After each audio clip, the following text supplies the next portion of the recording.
I remember when, I remember when I lost my mind.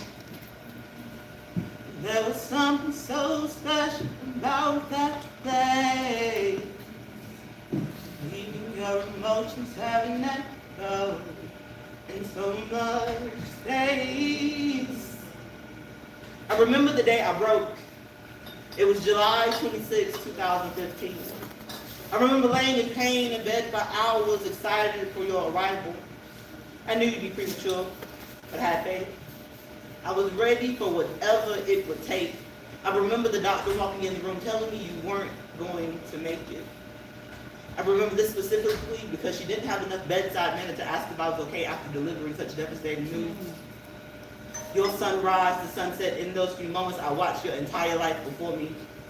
I couldn't protect you. The last bit of life support I could give was taken away in the snipping in my arms you drew your first and last breath. I'm sorry you never got to hear me say your name, that you never got to frolic in the flowers, that you never got to see the beauty in a rainy day. I'm sorry I wasn't strong enough to carry you. The only joy I get is knowing that you never have to grow up in a world that makes martyrs out of beautiful black boys that never get to become beautiful black men, in a world that you were less than only because they couldn't handle your potential. So now the joy of my world is in Zion. And I drowned myself with tears alone and suffocated myself with fake smiles being the illusion of strength. I mean, how was I supposed to feel that even after all that I was told that basically it would take a miracle for me to bear again, all because of a condition that I didn't even know existed until I found out I had it, and that technically there's no cure, but it's manageable, that some pregnancy elements don't stop even though you had the baby much too early, that now people do a double take to check for an out of double because my voice is deeper than it used to be, and I could pass for a man. I mean, I can't have a child, so maybe I might as well be. How am I supposed to live when I hate being me? See, music was my first love, but even it couldn't save me. I stopped singing, but I started acting. I only spoke when it was time to perform. I should have gotten an Oscar for the way I made people believe I was fine, shucking and jiving with the knife behind my back, waiting for the perfect time to use it, but every time I thought I was ready, the voice in my head said, no, your work's not done. So I started a podcast in 2020 to take back the power of my voice, but it wasn't until 2022 when I found poetry and gave me the words to say, no, I'm not okay.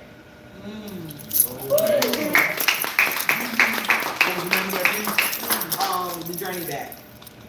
It is obviously in the books up there.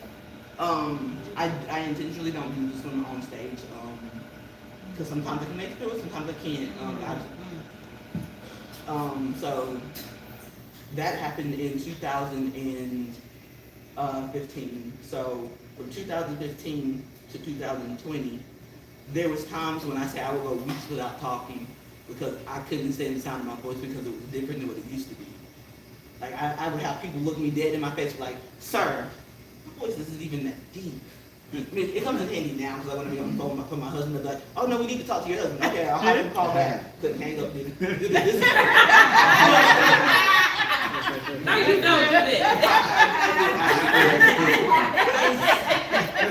He's at work. I don't have time for this. I need this handled now. But no. So for me, he said everything has a purpose. Huh? Everything has a purpose. So for me, this particular book was documenting the journey from that low point in my life into being able to be on stages. It is the first of what will be a 3-part series. Yeah. What's the title of the book? Oh, sorry. Unleash Becoming the Dragon. So my name is Yoshi the Dragon. I got the nickname Yoshi from my husband back when we met. I think that was years ago, in 2009, and then becoming the dragon. A dragon is like this mystical creature that like everybody, they either fear it or they worship it. And so I wanted to be this, like on stage, it's a totally different person from who I am in my everyday life. I'm not this person. It takes a lot to get up here. And so when I'm up here, I have to be the dragon, but then when I'm back there, I'm just like, I'm just me. So yeah. Just yourself. Questions? I say, you had to be fearless. So you can get on the stage, you don't have to have no fear being on stage now. I pretend to be fearless. No, like my heart is still racing right now. I have anxiety every time I get up here. It doesn't matter whether it's 5 people, 100 people. You know what you gotta do? Blow the fire. They know who you are. Yeah, but so it's one of those things, like I said, for so long I was doing other people's work. Songs that I was singing, other people's music, so it didn't have to be good, I just had to perform it. Like this now, it's like I'm literally putting myself out on the stage, so that's a totally different moment. Like, so now you actually know things about my life that you wouldn't have known before. It's scary. Yeah. Y'all remember 8 Miles with Eminem? Yeah. So you remember in the last battle what he did? Yeah, told him himself. Yeah, that's what And now tell me something I ain't tell you. Right. So if you walk in and you trip in front of people, it's embarrassing. Yeah. If you walk in and you trip and no one saw it, you go tell somebody, "No, we're walking down the street, no, you laugh about it. I mean, when you're writing, like a lot of times our hang up is because we don't want to put our personal stuff out. Even he said about the one about molestation. I got a poem called "Drug Dealer Dad and Preacher." So after Black What's it called? Drug Dealer Dad and Preacher. And so we used to go to Waffle House after Black Bear Rhyme. So we talking, and then Hazel was telling Dr. Bernard that my dad was a preacher. So I'm at the table with someone, he telling me some other stuff. So I didn't hear that coming, but Hazel said, "Key, ain't your dad a preacher?"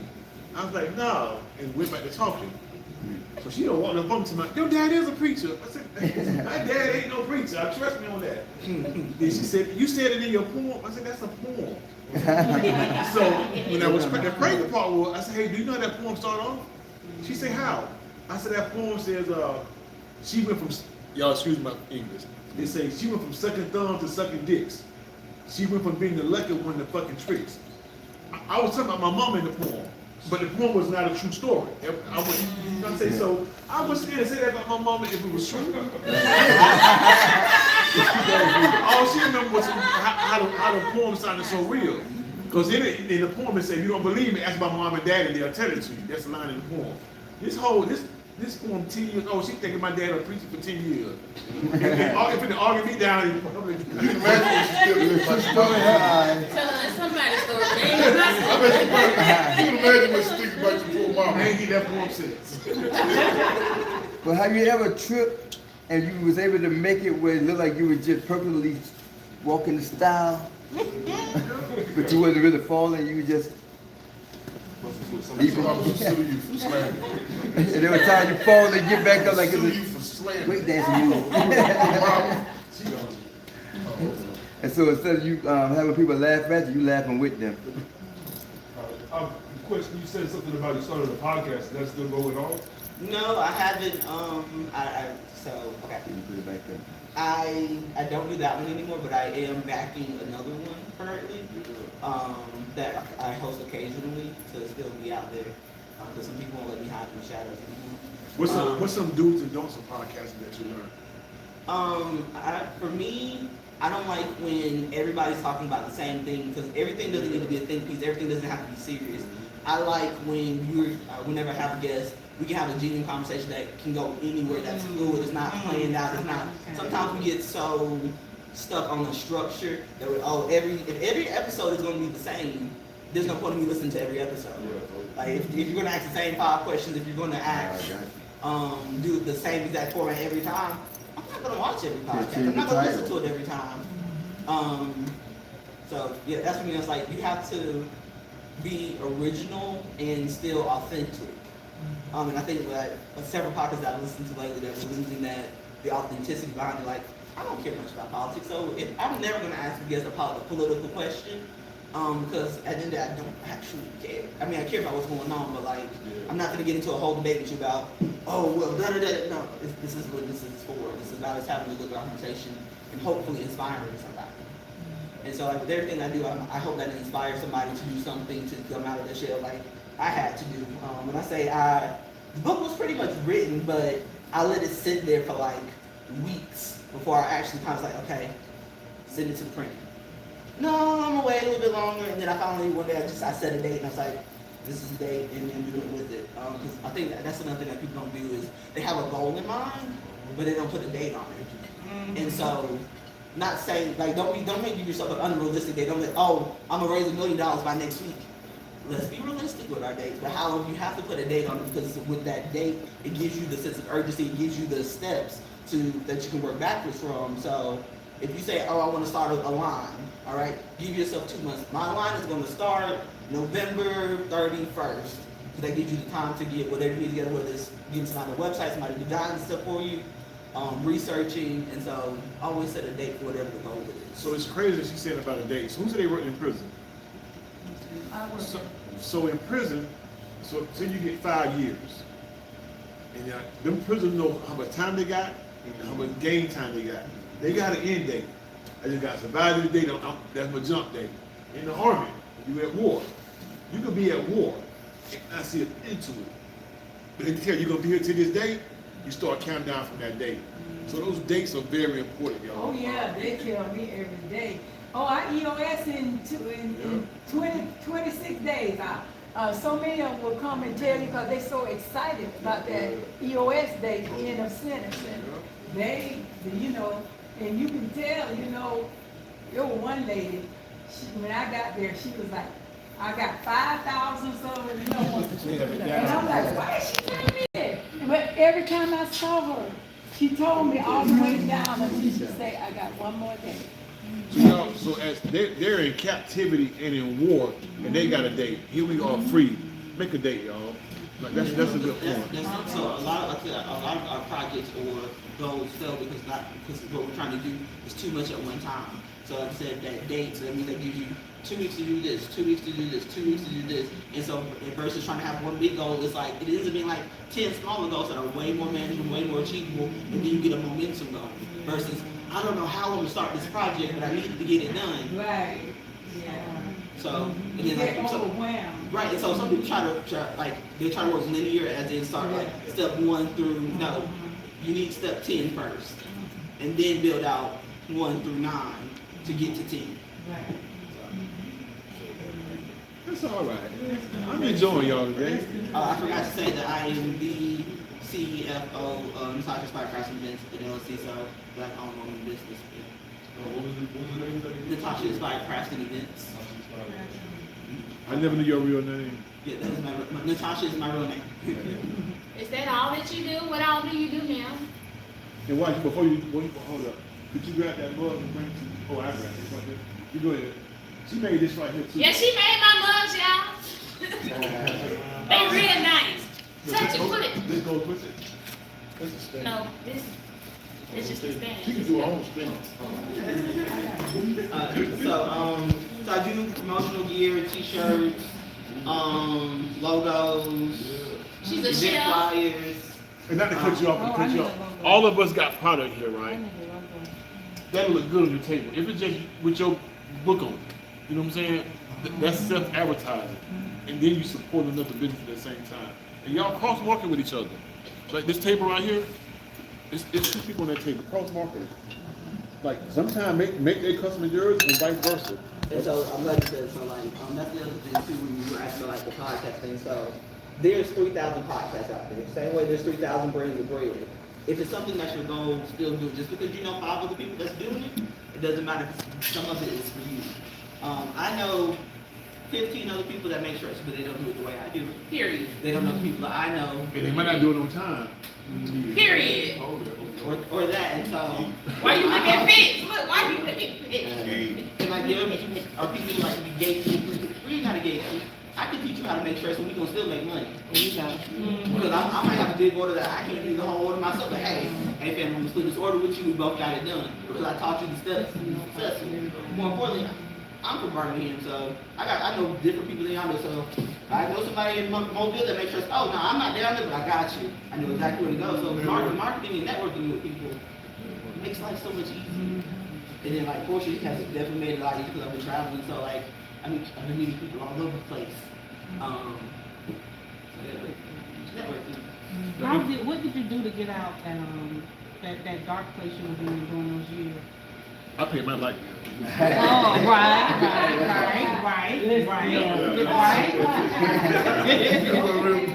had a fight. Honestly, You know, you do some days I'm not out of that place because you still go back. So they say that the phrase time heals all things. That's not true. You make it easier sometimes. Yeah. Like, some days I'm back in the corner where I'm just like, but meeting the right people, having a reason to get out the corner. Like, if I hadn't met people like Ebony, Kenda, some of the other people that I know in poetry, I would probably still be in the corner. I think when I met you, I don't think you had a book yet.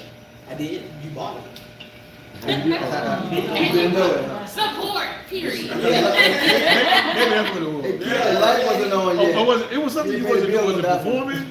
I'm not performing that next No, it was something we talked about that you said. Was it haikus, Chicago? It was something that she. It might have been the possibly. haikus. I think it was a haiku, but she did some on the fly. The erotic haiku specifically. Maybe that's all right. The staccatos. That's what it was. Oh, staccato. I knew it was something you said. Yeah, they be brief, tell me that brief. Like, I got a few more words in there. Yeah. I don't know what we're talking about. Aviation brain. Say, podcast and tips and stuff like that. How you got started with that, and also what tips you and go through the podcast?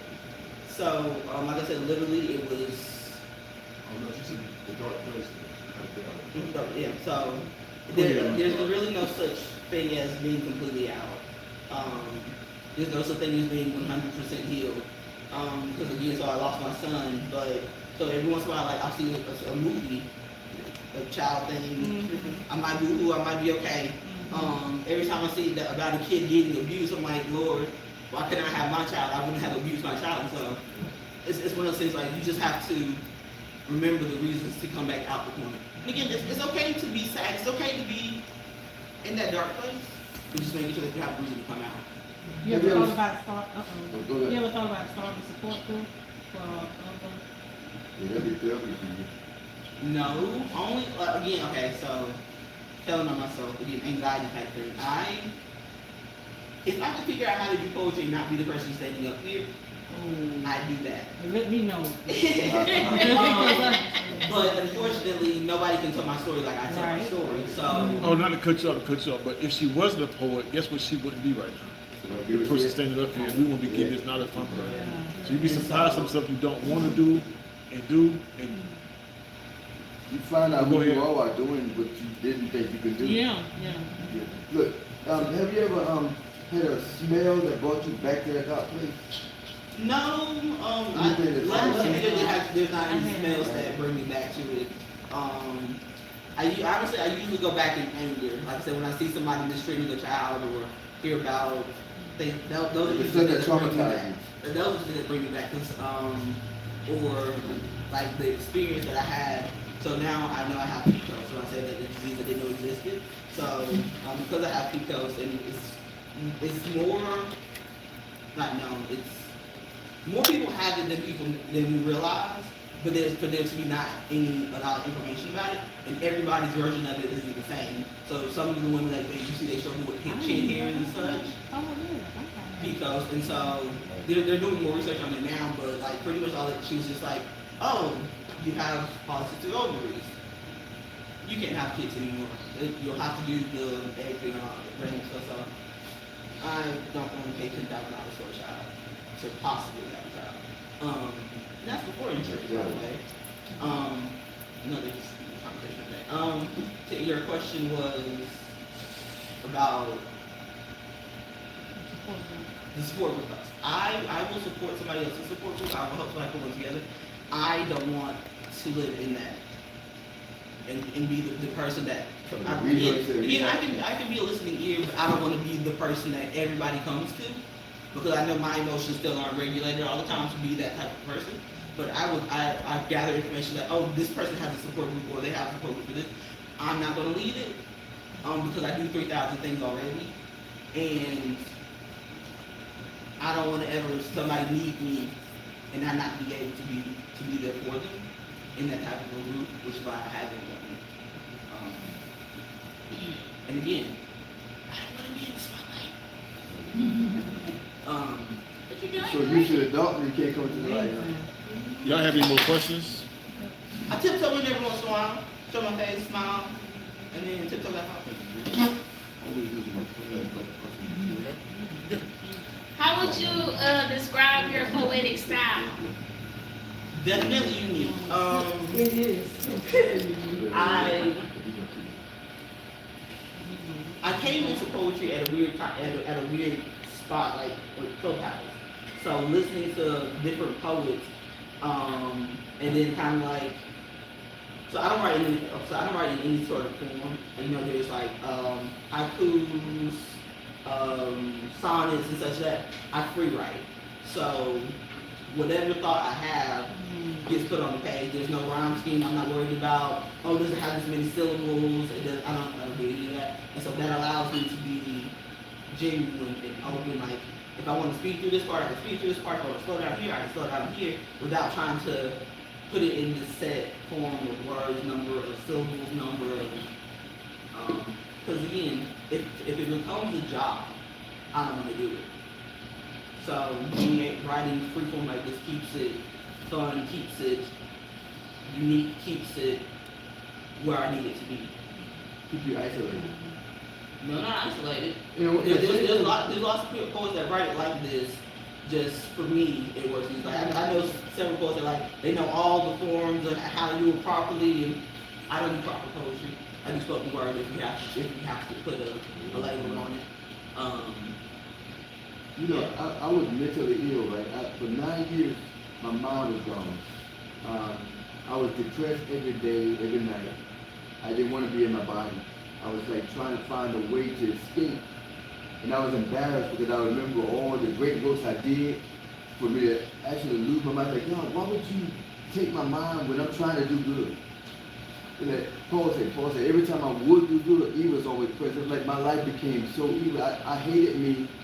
And I hated people trying to encourage me because they didn't know where I was. And they were trying to tell me, oh, you can't say this, you can't say that. So I shut up and didn't say nothing at all for 9 years. And everybody was like, did we ever talk? Emily, you said that too, didn't you? Yeah. Yeah. And so Oh, so you know how. and so again, the thing with that is something I also learned is we are always so quick to say, oh, the devil did this, the devil did that. It's sometimes it's God putting us through something that He knows we can handle, so that way we can be an example to somebody else who thought that they couldn't handle it. Yeah. And so, which is why again, nobody can tell my story like I tell my story. So, if somebody asks, I'll do it, or if it's like the type of thing that I need to, I will. But I don't really sure. But again, somebody needs to hear your story. So what you're going through isn't always for you. It's just for you to learn a lesson, but sometimes it's to help the next person to keep them from being further down than they need to be. And so if we don't talk about it and we don't do it, then people don't know that there are other people who are suffering and that other people that can help them and such. So I said, you get healed by helping others get healed. Yeah. You're actually going back to find yourself and trying to heal yourself through them. When you see that they're being helped, you say, wait a minute, that's why I had to go through this. Look, God took my mind to protect me from what I was doing.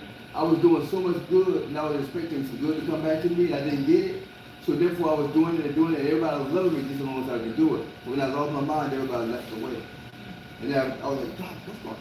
And later on, God showed me, He said, the reason why I did it is because you wouldn't stop doing what you was doing when they were taking advantage of you. They were putting you in a box where then they made me like I'm going to stop. And then the moment I got to the top, they pulled me down. And God said, because you allowed them to build you up instead of me, I had to pull you out. any more questions? Y'all give it up, give it up. Great job.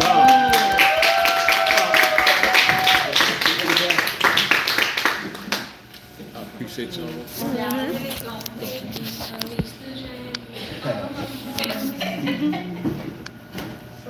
Can I do my poem back?